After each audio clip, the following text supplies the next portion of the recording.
हिवाळा चालू झालेला आहे, बाहेर खूप थंडी पडली आहे, तर त्यामुळे आज आपण बनवणार आहोत व्हेज क्लिअर सूप. चला तर आता आपण रेसिपीला सुरुवात करूया. एका कढईत बटर घेऊन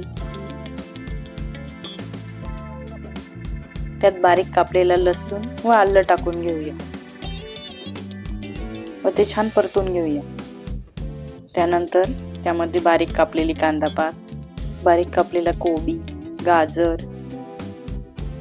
शिमला मिरची व स्वीट कॉर्न टाकून परतून घेऊया. या ठिकाणी मी अर्धा लिटर पाणी टाकत आहे.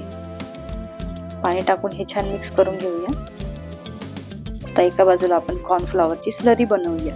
या ठिकाणी मी 1 चमचा कॉर्नफ्लॉवर घेतलेला आहे, त्यात थोडं पाणी टाकून स्लरी बनवूया. त्यानंतर आता चवीपुरतं मीठ टाकूया.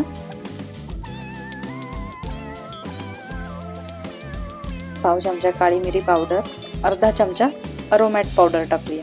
अरोमॅट पावडरमुळे सूपला खूप छान अशी टेस्ट येते. तुमच्याकडे अरोमॅट पावडर नसेल तर तुम्ही ती स्किप करू शकता. त्यानंतर आता कॉर्नफ्लॉवरची स्लरी टाकून घेऊया आणि पुन्हा छान मिक्स करून घेऊया. आणि आपलं गरमागरम व्हेज क्लिअर सूप तयार आहे.